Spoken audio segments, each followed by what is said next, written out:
Para jamaah sekalian yang mudah-mudahan senantiasa kita dirahmati Allah Subhanahu wa Ta'ala. Baik, mari kita lanjutkan taklim kita, pengajian kita, kitab Nashaihul Ibad, sudah di halaman 5. Wal maqalatu as-saminatu, dan adapun makalah yang ke-8 Anil A'mash, datang dari Al-A'mash radhiyallahu anhu, ismuhu Sulaiman bin Mahran Al-Kufi. Nama beliau ini Sulaiman bin Mahran Al-Kufi radhiyallahu anhu. Apa katanya? Man kana ra'su malihi taqwa kallatil alsun an wasbirib hidini, wa man kana ra'su malihi dunya kallatil alsun an wasbi khusrani dini. Man kana ra'su malihi taqwa, siapa orang yang modal hartanya itu ketakwaan, beliau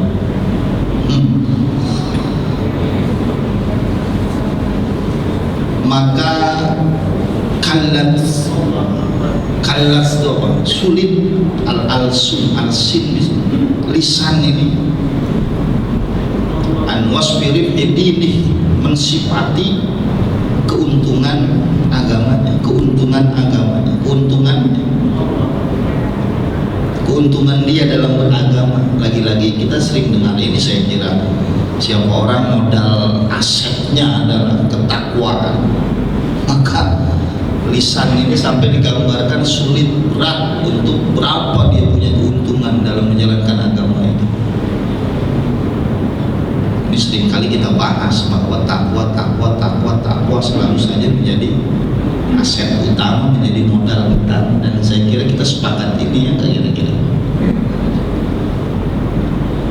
Maka banyak sekali ayat-ayat yang ujungnya itu apa Pak? La'allakum tattaqun, supaya kalian bertakwa, supaya kalian jadi orang takwa, dan seterusnya.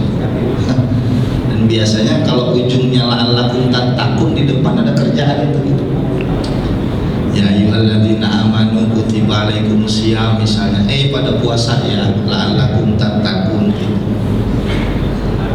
La'allakum tattaqun selalu menjadi goalnya. Ketika itu menjadi kita pegang sebagai sebuah aset modal utama, maka Sulaiman bin Mahran tadi katakan, coba deh jalanin ini lisan, nggak bisa tuh ngitung berapa keuntungannya. Alhasil saya cuma mau bilang dari kitab ini, dari beliau berkata bahwa siapa orang yang takwa masih dijunjung tinggi sebagai sebuah modal utama, ketakwaan dalam menjalankan agama ini, maka berapa banyak keuntungan yang bisa diraih, itu lisan pun akan keluh, sulit menyebut berapa banyak keuntungannya itu. Itu yang pertama. Karena jujur kalau kita ditanya, Pak, hidup ini pengennya mulia atau terhina kira-kira, kan begitu. Yang goblok pun akan jawab, ya mulia. Mau nggak sampai hidup terhina dulu? Ya nggak mau. Maka inna akramakum indallahi atqakum, populer sekali. Orang yang paling mulia di antara kalian ya yang bertakwa.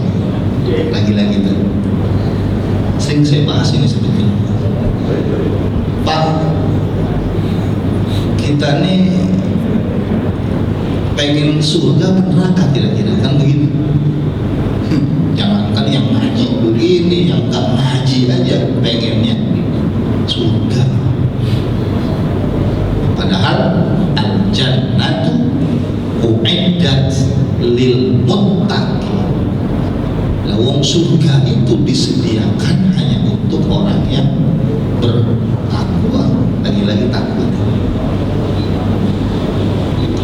Tingkat pertanyaannya lagi, Pak, dalam hidup ini sampean punya persoalan nggak kira-kira? Ya punya lah Ustaz.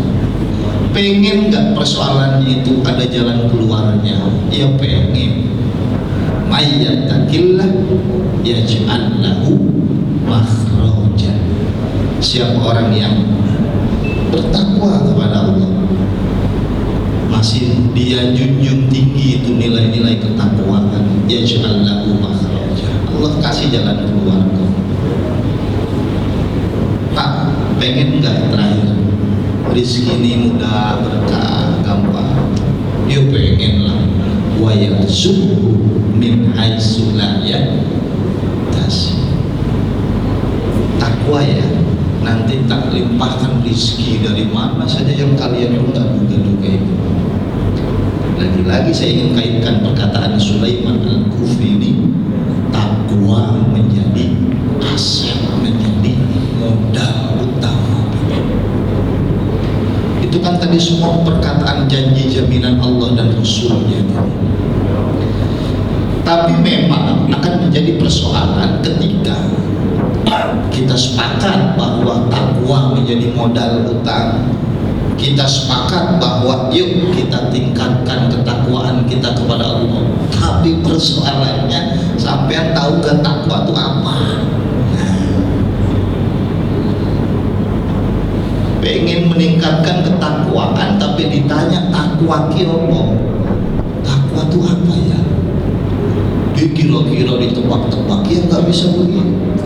Mesti merujuk kepada apa yang para ulama katakan, rumuskan.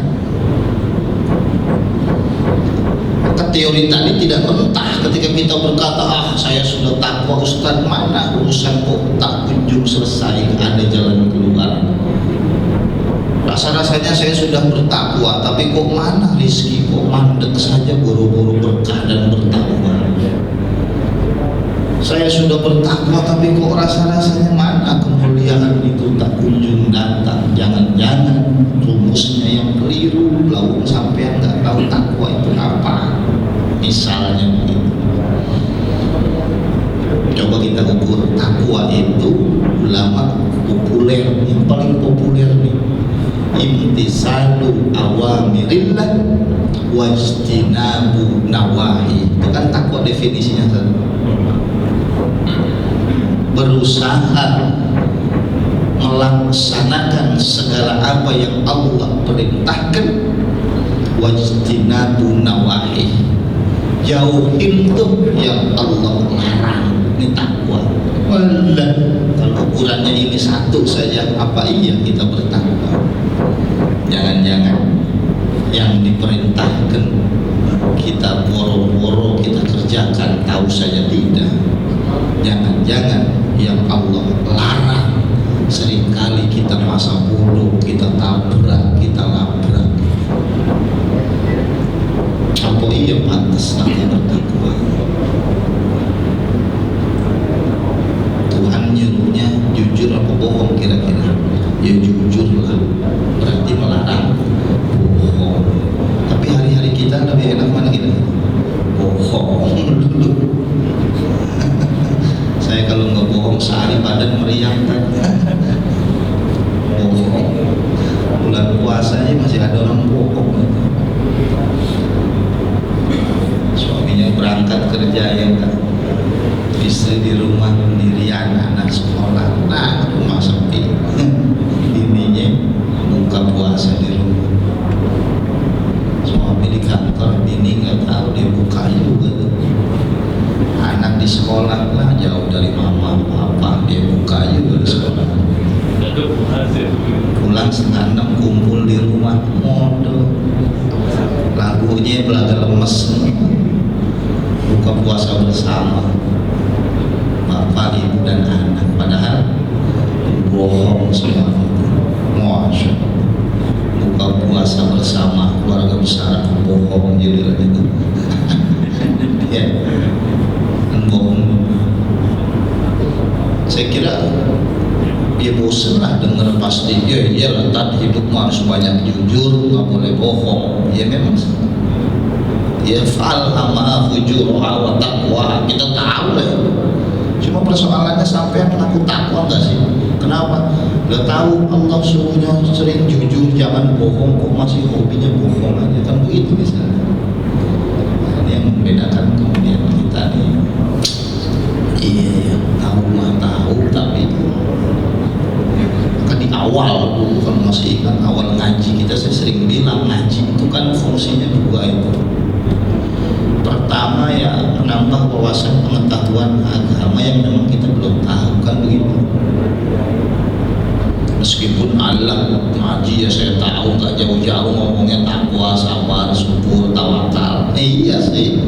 Tapi apa kalian sampean semua tahu? Kan enggak. Bab waris, bab jinayah, misalnya. Bab tolak, idah, apa ngerti?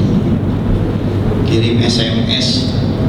Mulai hari ini saya nggak mau tidur sama kamu lagi, mending pulang sana ke orang tuamu. Itu jadi jatuh talak apa enggak itu? Jatuh cerai apa enggak itu? Talaknya talak 1 atau talak 2 atau talak 3 itu? Idahnya berapa bulan kalau jadi talak itu? Masa rujuknya nanti? Itu kan persoalan-persoalan yang kita juga harus tahu di pengajian misalnya. Yang kedua, memang ngaji itu ya banyak hal yang kita tahu, bahwa hidup harus sabar Pak ya tahu saya ini Pak, hidup itu banyak bersyukur ya lah, gak usah dikasih tahu, udah tahu lah saya. Pak, hidup itu mestinya banyak jaga ibadah ya iyalah, gak usah dikasih tahu kan. Cuma fungsi kedua ketika ini sering dilontarkan, dikasih tahu dalam majelis-majelis semacam ini, dalam rangka mengingat-ingat kembali diri kita apa iya selama ini kita ngakunya tahu tapi seringkali lalai dan lena gitu loh. Fungsi ngaji yang kedua.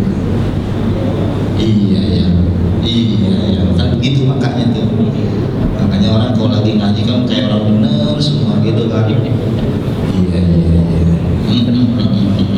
Iya itu kalau lagi ngaji, ntar keluar pintu situ turun dikit lupa lagi, kaki kesandung aja udah lupa tadi Ustaz ngomong apa ya. Tapi nggak apa-apa, semakin sering dicas kan. Yang ketiga tentu saja nilai pahala, dan saya sudah bahas itu. Begini nih, luar biasa pahalanya kan begitu. Walaupun ngajinya cuma jider, ngajinya nyender, nggak apa-apa, dapat pahala.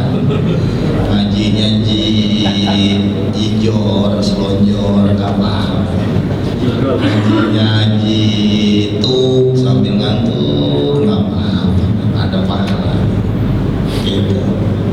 Nah ini, dan prinsipnya kalau kita masih menganggap perlu nilai pahala, ini masih luar biasa Pak saya. Tapi kalau ada orang hari ini yang pahala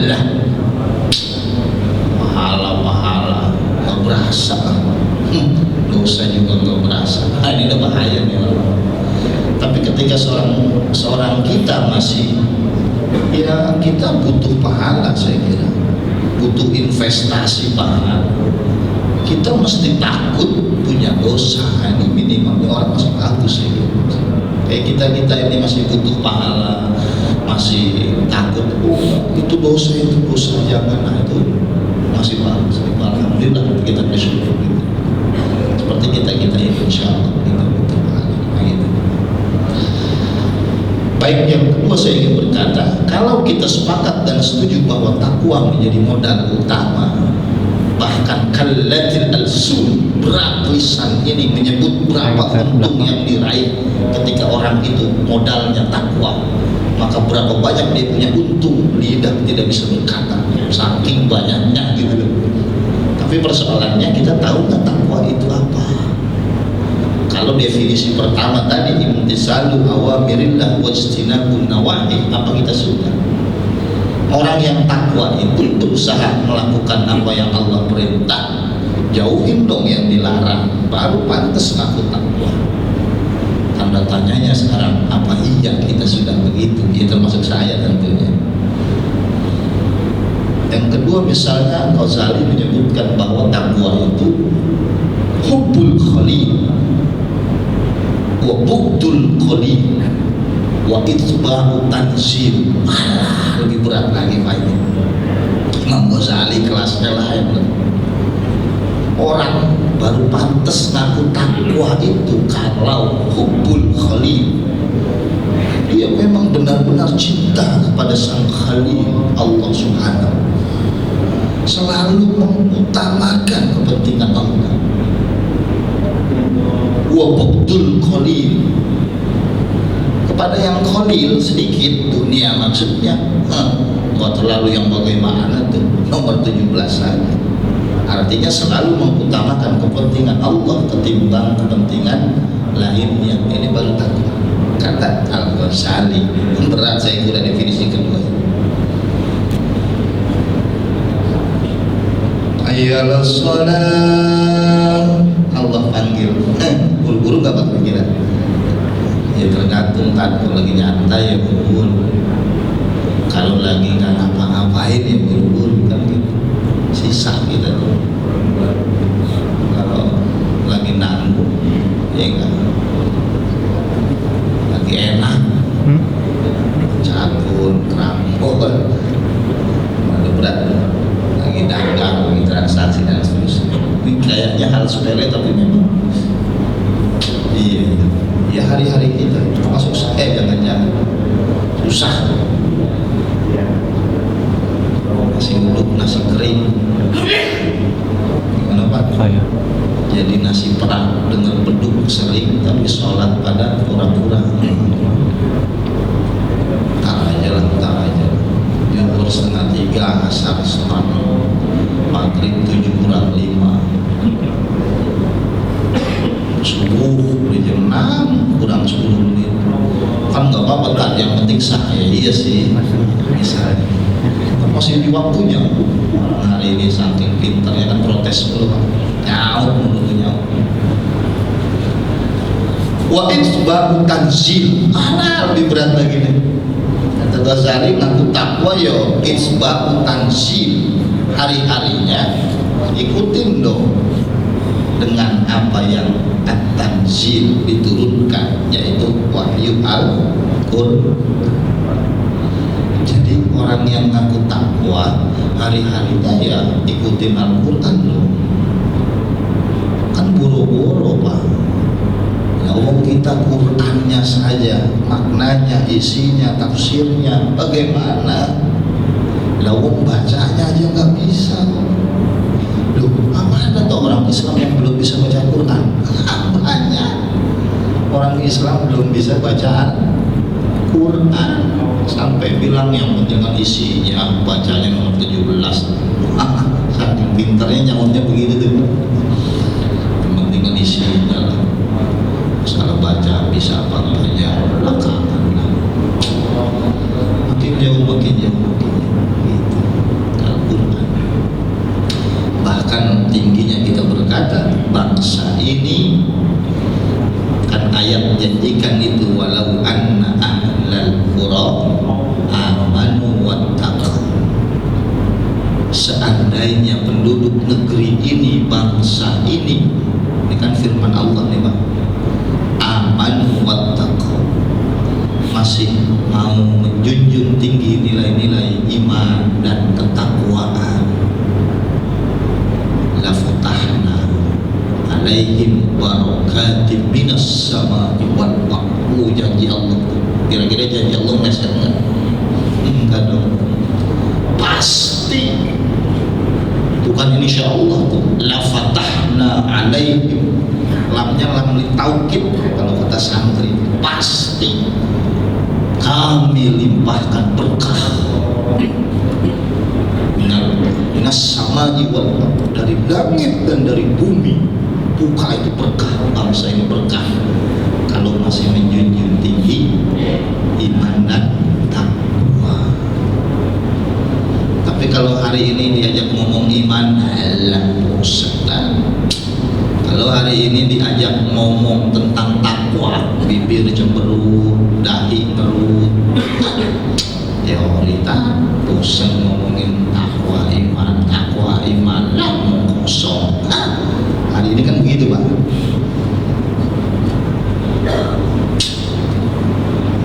Sabar, iman, takwa, Allah, makan teori doang itu mah.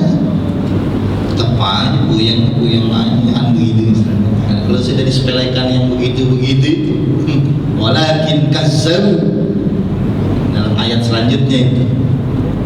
Kan tetapi mereka kazzabu, mendustakan, anggap sepele. Disuruh iman takwa malah dianggap sepele.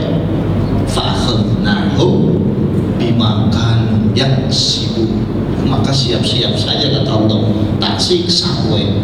Fa'akhadnahum, kami siksa mereka, kami hantam mereka bima kanu yaksibun, akibat ulah mereka sendiri. Kenapa? Ya nyepelein itu gitu. Yang terakhir kita bicara takwa, asyukru fi mana nabi. Kata ulama, takwa itu gampang sih. Asyukru fi mana nabi. Pandailah bersyukur ketika apa yang diinginkan sudah diperoleh, bersyukur. Wasabru fi ma fatabih, dan sabar ketika apa yang diinginkan nggak dapat, malah jadi malapetaka, dapat musibah. Wa tawakkulu fi ma lam yanal bih, dan bertawakal, pasrah kepada Allah ketika apa yang diinginkan masih dalam proses, belum juga berakhir. Minimal diri dan takwa nih orang. Kayaknya lebih gampang nih yang ketiga nih, banyak syukur, sabar, dan tawakal pada Allah. Ini minimal dan takwa nih orang, dan takwa nih bagus. Kayaknya gampang nih. Tapi lagi-lagi syukur itu apa Pak? Apa ya? Sabar itu apa Pak? Apa ya? Tawakal ki apa Pak? Tawakal ki apa ya? Lagi-lagi rumusnya kita nggak tahu. Ya kalau nebak-nebak sih monggo silakan. Saya tahu sabar itu begini. Sabar itu ada batasnya nggak ya? Katanya sabar itu tidak ada batasnya. Oh, sabar itu ada batasnya. Misalnya definisi begitu kan perlu kita jelaskan ya. Tapi pada prinsipnya bahwa kita kembali ke kitab, bahwa tadi dikatakan ketika seseorang masih menganggap bahwa ketakwaan menjadi aset atau modal paling besar, modal utama, maka berapa banyak keuntungan yang saudara akan raih itu tidak terhitung. Akan banyak sekali keuntungan kalau kita mau bisnis modalnya adalah takwa misalnya gitu. Tapi sebaliknya ketika takwa menjadi nomor 17 dianggap sepele, dianggap Allah omong kosong dan seterusnya, maka pun lisan akan berat menghitung berapa banyak ruginya. Sebaliknya dalam teks selanjutnya, ketika dunia justru menjadi modal utama, yang penting duit, orang kan sering bilang begitu tuh, berarti modalnya dunia nih. Urusan kalau ada duit itu beres, ada fulus, urusan mulus.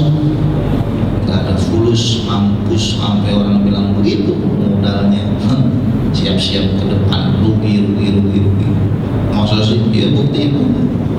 Kalau dunia menjadi orientasi utama, man kanat niyatul akhirah jama'allahu syamlah, wa man kanat niyatuhu dunia farraqallahu amrah.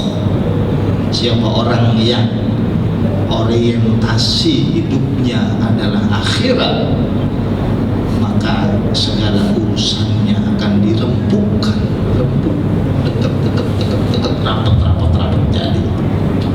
Tapi waman kanat niyatuhu dunia, siapa orang yang orientasi hidupnya dunia melulu, farraqallahu amrah, justru Allah porak-porandakan segala urusannya. Ini kan janji lagi dijamin Allah. Nabi itu hadisnya, oh setahun, 2 tahun, 3 tahun baik-baik saja. Iya, belum nanti di tahun berapa porak-poranda urusannya. Bicara contoh banyak sekali, bagaimana Fir'aun hancur, Qarun hancur, Namrud hancur, ya kan? Saya kira kisah-kisah itu cukup. Gitu. Mereka orang-orang yang hebat, orang-orang besar, mereka punya aset besar, mereka punya pasukan besar, atau hancur gara-gara Rasulnya, kan begitu. Bagaimana dengan kita yang berapa besar sih kita punya tinggi karir jabatan, berapa banyak sih kita punya harta kalau dibanding mereka Fir'aun, Qarun dan seterusnya.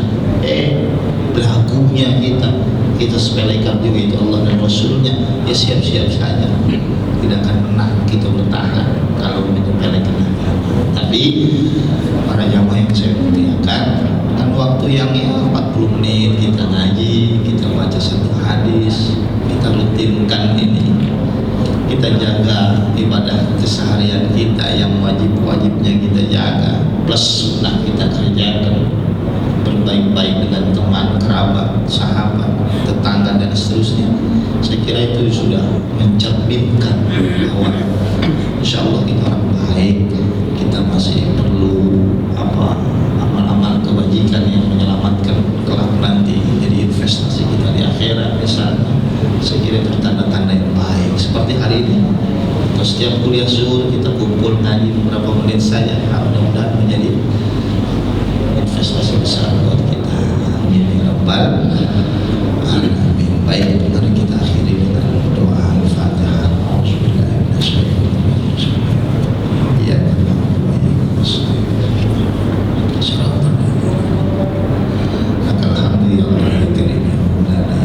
Subhanaka la ilma lana illa ma 'allamtana innaka antal alimul hakim. Allahumma amir lisanana wa qulubana bi zikrika syukrika ya Allah. Allahumma amir diyarana wa ahlana bil ilmi wal amali shalih, bil ilmi wal amali shalih, bil ilmi wal amali shalih. Sallallahu alaihi sayyidina Muhammadin wa ala alihi wasallam. Subhana rabbika rabbil